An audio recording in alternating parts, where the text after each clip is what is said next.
बड़े बड़े यज्ञ कराए ये परम धर्म है, कन्याओं का भोजन कराए ये परम धर्म है, देव पूजा करे ये परम धर्म है। आखिर परम धर्म कहते किसे हैं जो सबके लिए हो।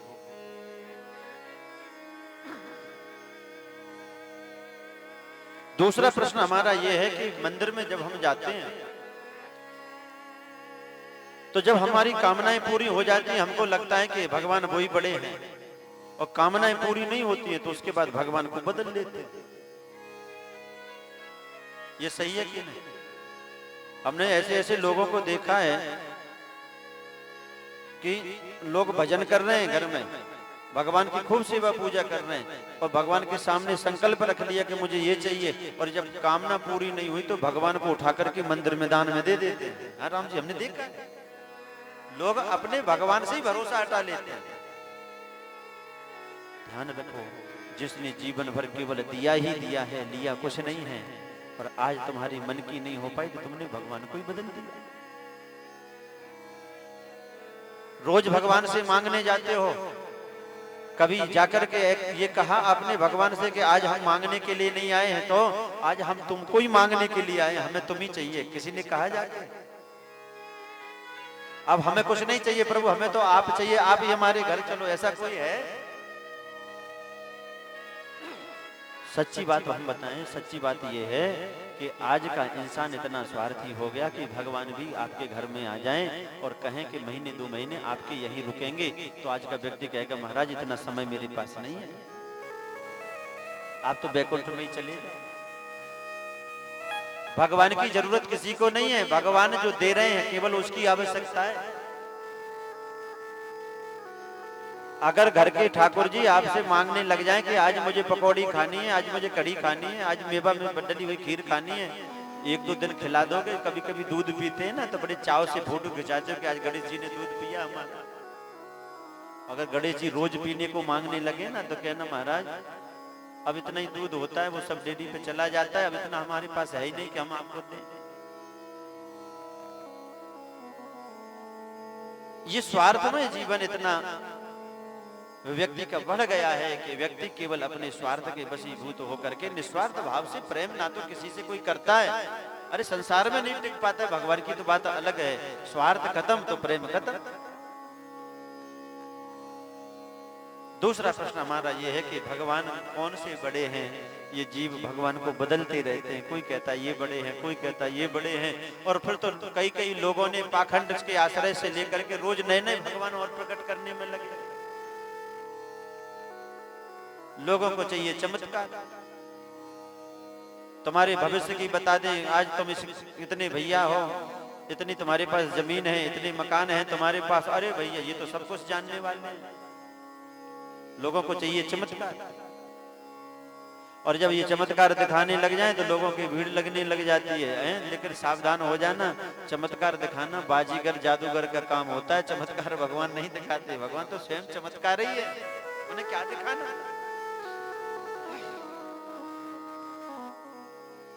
अगर वो आपके भविष्य को बता सकते हैं तो वो तो फिर ऐसा क्यों नहीं कर देते कि एक जगह बैठ करके संसार के जितने रोग हैं संकल्प लेकर के संसार के रोगों को खत्म क्यों नहीं कर देते। लेकिन थोड़ी सावधानी हमें रखनी चाहिए। ऐसे जो जादूगर हैं, जो बाजीगर हैं, आपके चमत्कार को दिखा करके वो अपना उल्लू सीधा करना चाहते हैं। अगर सामर्थ्य है तो बड़े बड़े हॉस्पिटल में इतने मरीज पड़े हुए हैं, साध रोगी पड़े हुए हैं, चमत्कार दिखाओ। जिनके पास धन नहीं है, धन के अभाव में जो परेशान हैं, जो विपदा से पड़े हुए हैं, अपना चमत्कार वहां दिखाओ। इसलिए संसार के लोग आपको ठगने के लिए आते हैं, चमत्कार दिखाते हैं, और आप चक्कर में पड़ जाते हो। और अगर हनुमान जी महाराज का एक चक्कर लगा करके अगर उन्हीं पर भरोसा टिका लो तो वो चमत्कार दिखाएंगे, ऐसा चमत्कार आज तक किसी ने दिखाया ही नहीं है। इसलिए भैया अपने भगवानों को मत बदलो, अपनी आस्था मत बदलो, अपनी निष्ठा मत बदलो, एक में जाकर के टिक जाओ। एक ही साधे सब सधे, सब साधे सब। मार्ग एक चुन लो, पंथ एक हो, गुरु एक हो, इष्ट एक हो, ग्रंथ एक हो। एक को साध लोगे तो हमारा जीवन इतना लंबा नहीं है, छोटे से जीवन है। एक को पकड़ लोगे तो हमारा उद्धार हो जाएगा, हम उस पार चले जाएंगे। हम क्या कर रहे हैं, अरे ये गाड़ी बड़ी धीमी चल रही है, इसे छोड़ करके दूसरी को पकड़ लेते हैं, और पता चले वो दूसरी गाड़ी आगे जाकर के बिल्कुल ही रद्द हो जाए, रख जाए तो ना इधर के रहे ना उधर का। तीसरा जन्म प्रश्न हमारा यह है कि भगवान अजन्मा है कि जन्म लेते हैं। चौथा प्रश्न यह है कि भगवान के अवतार कितने हैं। पांचवा प्रश्न हमारा यह है कि जीव का परम लक्ष्य क्या है। हर एक व्यक्ति का लक्ष्य होता है। मनुष्य लक्ष्यहीन जब हो जाता है तो खुद गड्ढे में गिरता है। हमारा लक्ष्य क्या है? क्या सवेरे उठे, स्नान ध्यान किया, भूख लगी, भोजन कर लिए, नींद आ गई, सो लिए, मन में जैसा आया वैसा बोल लिए, क्या यही हमारा लक्ष्य है? धावक का लक्ष्य होता है कि मुझे कितने मिनट में कितनी यात्रा करनी, कितनी दौड़ पूरी करनी है, तब उसे अपना स्थान मिलता है। जीव का लक्ष्य क्या है? छठवां प्रश्न हम आपसे ये करना चाहते हैं, ब्रूहि योगेश्वरे कृष्णे ब्रह्मणे धर्मवर्मणि स्वाम काष्ठा मधुनोपेते धर्मः कौ शरणं गतः। ब्रूहि कहिए योगेश्वरे, योगेश्वर भगवान श्री कृष्ण ब्रह्मण्य धर्म वर्मणि जब इस धरा धाम को छोड़ करके गए विश्व धाम के लिए, तो धर्मः कं शरणं गतः, धर्म किसकी शरण में गया? क्योंकि धर्म तो भगवान की छाया की तरह साथ साथ में तो चलते हैं। यतो धर्मस् ततो जय। जय किसकी है? भगवान की है। तो जहां धर्म है वहीं भगवान है, एक दूसरे का जोड़ा है। प्रभु हमें ये बताएं, जब भगवान अपनी लीलाओं का संवरण करके सुधाम के लिए गए, तो यह धर्म फिर किसकी शरण में गया? धर्म का निवास कहां है? धर्म है। सूत जी महाराज ने अपने गुरुदेव सुखदेव भगवान को प्रणाम करके कहा, ध्यान से सुनो, पहला प्रश्न क्या था? परम धर्म क्या है मनुष्यों का? सबई पुंसां परो धर्मो यतो भक्तिरधोक्षजे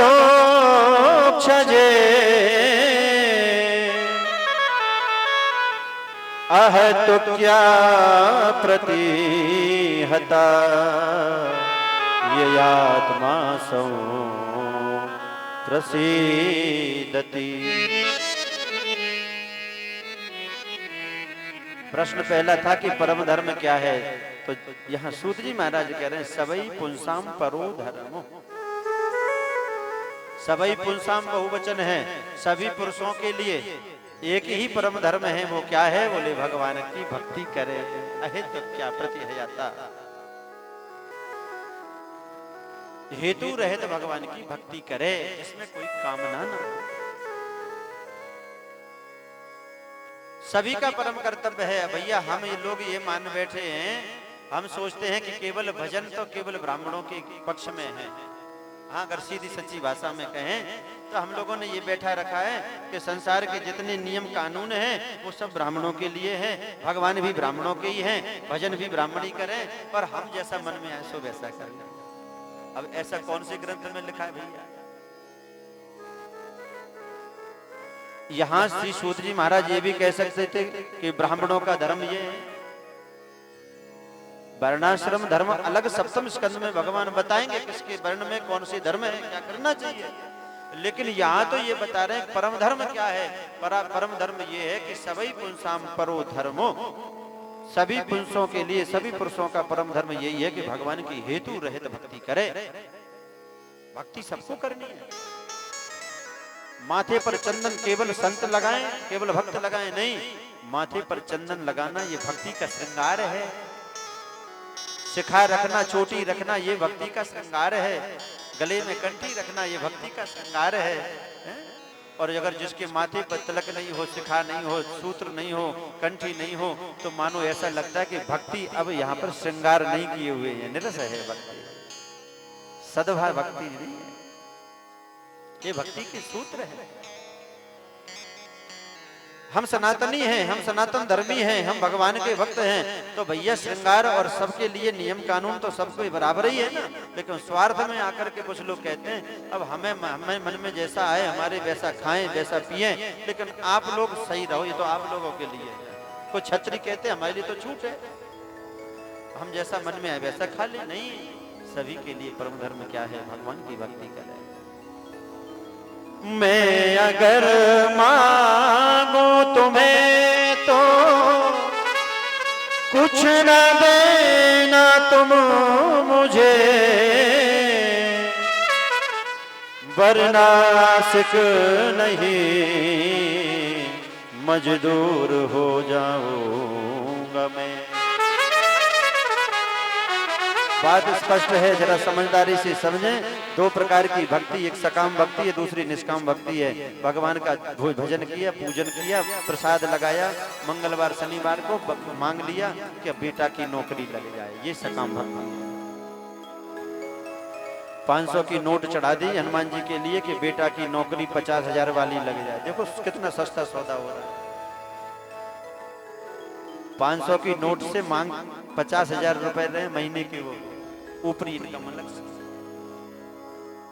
ऊपरी इनकम मतलब समझते हो, बेईमानी।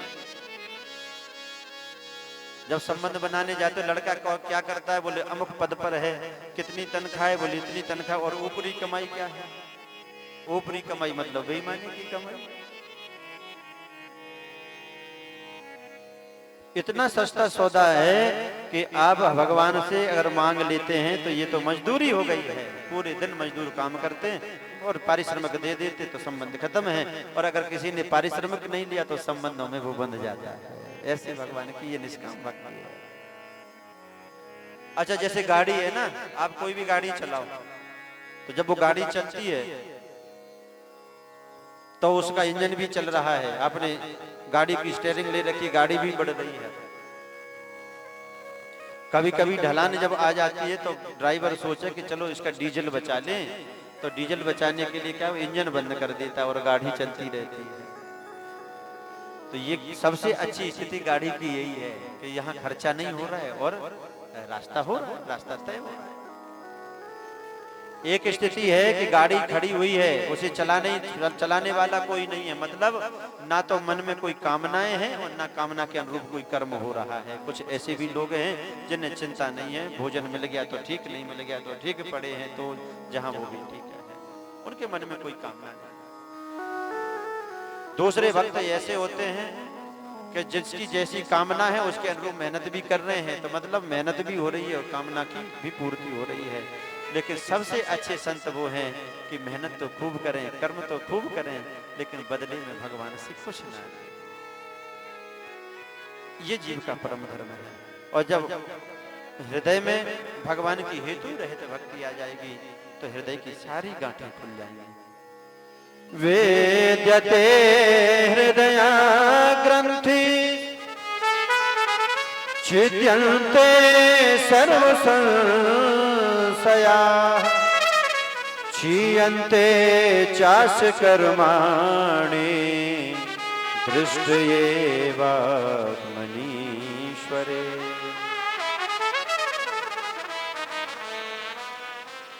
और जब भगवान की हेतु रहित भक्ति होने लग जाएगी तो हृदय की ग्रंथि फट जाएगी, खुल जाएगी। ग्रंथि क्या है? ये कामनाओं की गांठें ही हैं। ये जब खुल जाएगी तो सब संशय दूर हो जाएंगे, और जब संशय मिट जाएंगे तो फिर भगवान की विशेष कृपा पात्र हम हो जाएंगे, क्योंकि हर कार्य में संशय सामने बाधक बनकर के हमारे सामने खड़ा हो जाता है।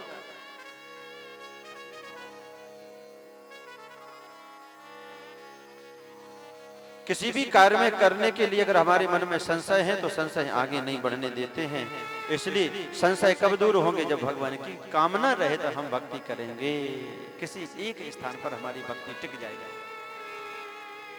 अब हमें तो यही पता नहीं धीरे धीरे कि हमें भक्ति कहते किसे हैं, पूजा करनी कैसे है, उपासना होती कैसे है, हमें तो यही मालूम है। देखो ये हमारा ही धर्म है, सनातन धर्म के हैं। ऐसा तो है नहीं कि आज ही 2-4-10 दिन से ये पूजा चालू हुई हो, लेकिन हमने इनको अपना मन लगा करके कभी करना ही नहीं चाहा। अगर हम किसी भी धर्म के व्यक्ति से कुछ के धर्म के विषय में पूछें तो वो जानकारी रखता है, वो बताएंगे कि हमारे यहाँ की ऐसी सेवा है, ऐसे पूजा करी जाती है। पर सनातन धर्मियों से अगर हम अभी पूछ लें, बड़े बूढ़ों से भी पूछ लें जिनका जीवन 60-70 साल का हो गया कि हनुमान जी की पूजा कैसे करते हैं, गोपाल जी की पूजा कैसे करते हैं, तो उन्हें पता नहीं है कि कैसे करी जाती है। बताओ, पिताजी, इनकी बाबा परबाबा सब एक सी पूजा तो करते चले आए हैं। पूजा कोई अलग प्रकार की नहीं होती। घर में जब आचार्य आएंगे, पंडित जी आएंगे, तो पंडित जी का मुख ताकते रहते हो कि पंडित जी जैसा कहें वैसा हम करें। पंडित जी ने कह दिया यहाँ चावल चढ़ा दो तो हमने चावल चढ़ा दिया, फूल चढ़ा दो तो फूल चढ़ा दिए। ये विचार करो, क्या पहली बार पूजा कर रहे हो आप? पूजा तो आपका जीवन बीत गया, आपके पुरखा पूजन करते चले आए, लेकिन आपने कोशिश ही नहीं करी कि उसे सीखने की, कि समझने की कि आखिर हम कर क्या रहे हैं। आप इतने आश्रित हो गए कि उसके ऊपर आप ऐसे आश्रित हो गए, उन्होंने जैसा कहा वैसे चढ़ा रहे हैं। और विचार करो, कभी कभी पूजन कराते कराते पंडित जी के सिर में खुजली हो तो ये यजमान भी खुजली करने लग जाता है कि हो सकता है पूजा में खुजली करी जाती हो। अरे इतनी बड़ी ये व्यवस्थाएं नहीं है, लेकिन हमने कभी दिल से उनको चाहा नहीं। माताएं मंदिर में जाएंगी तो जितनी गंदगी घर में नहीं होती उतनी गंदगी मंदिर में करके चली जाती है। आप अच्छे से स्नान कर लो, अच्छी सी नई साड़ी पहन लो, श्रृंगार कर लो, पड़ोसन आए आपके ऊपर एक बाल्टी पानी भर के डाल दे तो आपको खुशी होगी कि क्रोध आएगा? बताओ। जब आप सवेरे उठ करके स्नान ध्यान कर लिया, अच्छी से साड़ी पहन ली, श्रृंगार हो गया, और पड़ोसन आकर के एक बाल्टी लोटा भर करके आपके ऊपर डाल दे तो आपको खुशी होगी कि क्रोध आएगा? क्यों मत बताओ ना, गर्दन तो हिला दे, क्रोध आएगा ना। तो ऐसे जब देवी का श्रृंगार कोई सवेरे पुजारी जी कर देते हैं और फिर आप लोटा भर के ले जाती हो मंदिर में और उनके श्रृंगार किए हुए स्वरूप पर ऐसे लोटा उड़ेल उड़ेल करके डाल देती हो, देवी प्रसन्न होंगी क्या? लड़ाई झगड़े हो जाते हैं मंदिरों में, वो लोटा जो लेकर के है ना जल चढ़ाने के लिए, एक दूसरे के सिर पर मारने लग जाते हैं। मुझे जल नहीं चढ़ाने दिया। पुजारी को एक सांस में 1000 गाली देते हो, पुजारी बहुत बेकार आया है, जल नहीं चढ़ाने देता मूर्ति पर। अरे इतना विवेक तो रखो, जब एक बार श्रृंगार हो गया तो जरूरी थोड़ी कि तुम भी जाओ तुम भी जल चढ़ाओ। अरे सामने समर्पण कर दो, उनकी जो भी सामग्री है, सो की सामग्री है, भगवती के सामने रख दो, तुम्हारा श्रृंगार हो गया, तुम्हारी पूजा हो। कई माताएं बर्फी का टुकड़ा मुंह से चिपका करके चली आती हैं, उनको लगता है कि हमारी प्रसादी पाती हैं देवी और किसी का। प्रसाद ध्यान रखना, भगवान की पूजा 2 मिनट में समझ लो कैसे करी जाती है, चाहे भगवती हो चाहे भगवान हो। पूजा कैसे करनी है भगवान की? जैसे आप अपने शरीर को संभालती हो वैसे ही भगवान की पूजा है, बड़ी सरल है। सवेरे आप स्नान करती, स्नान करके वस्त्र से अपने शरीर को पोंछती हैं, फिर अच्छे वस्त्र पहनती हैं, सुगंधित तेल लगाती हैं, माथे पे बिंदी लगाती हैं, क्या क्या श्रृंगार वो तो सब आप जानते ही हैं। बस इसी क्रम में भगवान की पूजा होती है। और जब आप अच्छे से श्रृंगार कर लो, फिर बहू से क्या कहते, बहू कौन सी सब्जी बनाई है यार? और अच्छे से बनाना, कल की सब्जी में थोड़ी सी मिर्ची ज्यादा थी, मेरे दांत नहीं है, जरा ध्यान से मिर्ची डालना। तो जब स्नान वस्त्र इत्यादि पहन करके आप भोजन करती हो, इसी प्रकार से भगवान को भी करो। जब श्रृंगार हो जाए तो भगवान को प्रसाद लगाओ। और प्रसाद कैसे लगाना है? मुंह में बर्फी का टुकड़ा नहीं डालना है। कैसे लगाना? भगवान के नेत्रों के सामने रख दो, बस तुलसी छोड़ दो, भगवती है तो फूल छोड़ दो, गणेश जी है तो दूर्वा छोड़ दो, शंकर जी है तो बेलपत्र छोड़ दो, बस नेत्रों से भगवान प्रसाद लगाए। उनका श्रृंगार नहीं बिगाड़ना है। भगवान के नेत्र पड़ गए आपकी प्रसादी पर, प्रसाद लग गया। कहने का तात्पर्य यही है कि इतनी बड़ी बातें नहीं है, लेकिन हम इनको सीखना नहीं चाहते हैं। हम तो केवल अपने लिए ही सब कुछ करना चाहते हैं। हमारी बारी आएगी जब खाने की, तो हमारे भाव बदल जाते हैं। हम क्या कहते हैं, चाहे कितना ही महंगा घी मिले लेकिन 1 नंबर का मिले, हम अपने लिए। और जब भगवान के हवन की बारी आती है तो क्या कहते हैं, महाराज बाजार वाला चल जाएगा, हवन ही तो करना है। देखो ये जीवन की सत्यताएं हैं, हम सनातन धर्मी हैं, इसमें किसी प्रकार का आप लोभ लालच मत समझना। लेकिन अगर हम सनातन धर्मी हैं, हम हिंदू हैं, तो हमें ईमानदारी से भगवान की पूजा करनी चाहिए। भगवान कभी नहीं कहते कि तुम मेरे ऊपर दूध चढ़ाओ, तुम मेरे ऊपर घी चढ़ाओ। भगवान तो ये कहते हैं जो तुम्हें प्रिय हो मुझे वो चढ़ा दो, मैं प्रसन्न हो जाऊंगा। हम क्या करते हैं, जो हमें अच्छा नहीं लगे वो हम भगवान को दे देते। अरे भगवान पे तो चढ़ाने, भागवत में आएंगे तो ऐसी ढकेल पे जाएंगे, केले सस्ते हों चाहे सड़े हुए हों, बोले हमें तो चढ़ाने हैं। साड़ी ऐसी लेकर के आते हो बाजार से, बोले लेने देने वाली साड़ी दे दो, हमें तो लेने देने के लिए चाहिए, पहनने वाली नहीं चाहिए। जो नातेदार हैं, जो रिश्तेदार हैं, आपके उपहार के भूखे नहीं हैं, वो आपके प्रेम के भूखे हैं। कि आप वस्तु कौन सी दे रहे हैं, भगवान ये कहते हैं तो अपनी प्रिय वस्तु दे दो। और सारी वस्तुएं, सारी सामग्री सब भगवान ही की तो है। अच्छा, भगवान की चीज हम भगवान को देने में ही अगर कंजूसी करें तो हमसे बड़ा दुर्भाग्यशाली और कौन है। और पूजन की लिस्ट जब जब दुकानदारों के पास जाती है तो श्री राम जी अब हम इस चीज को अनुभव करते हैं, दुकानदार पहले ही समझ जाते हैं कि भागवत का पर्चा है, तो जो सबसे फोर्थ क्वालिटी का सामान होगा आपकी दुकान में वही चीजें लगाएगा। और विडंबना ये है कि अगर हम कहते हैं तो कहीं यजमान ये नहीं सोच ले कि महाराज लालची है इसलिए अच्छी अच्छी चीजें मांग रहे हैं, और दुकानदार को मौका मिल जाता है, दाम उससे ज्यादा ही महंगे लगाएगा, और बाद में एक बात बोल देगा, चिंता मत करो पूजन की है ना, मेरे ऊपर छोड़ो। कभी कभी तो हमें फोन आते, पंडित जी आपने ये सामग्री नहीं लिखी, हम कहते पंडित हमें के तुम हो। अरे हवन में तो ये भी सामान लगता था, पूजन में ये भी पूजन में सामग्री लगती, तुमने कुछ लिखा ही नहीं इसमें। तात्पर्य क्या है, एक पुष्प भी गजेंद्र की तरह चढ़ाओ तो ईमानदारी से चढ़ाओ, तो वो एक पुष्प को पाकर के परमात्मा प्रसन्न हो जाते हैं। जल चढ़ाओ तो वो भी प्रेम से चढ़ाओ, स्नेह से चढ़ाओ, ऐसा लगे कि मैं परमात्मा के लिए समर्पण कर रहा हूं। सबसे ज्यादा प्रिय तो भगवान को आपका मन है। मैंने कहा आपसे कि यहाँ दूबा चढ़ा दो, आपने दूब चढ़ा दी। मैंने कहा फूल चढ़ाओ, आपने फूल चढ़ा दिए। मैंने कहा प्रसाद चढ़ाओ, आपने प्रसाद चढ़ा दिया। अब मैंने कहा कि आप अपना मन चढ़ा दो भगवान के लिए, तो चढ़ा सकते हो। आप कहोगे मन मेरे पास नहीं है, मन तो मैंने संसार के लिए दे रखा है। यही बात श्री सूत जी महाराज बता रहे हैं कि परमात्मा के लिए तो केवल कामनाओं के रहित जो भक्ति है वो प्रिय है, वो प्रसन्न करने के लिए। सूत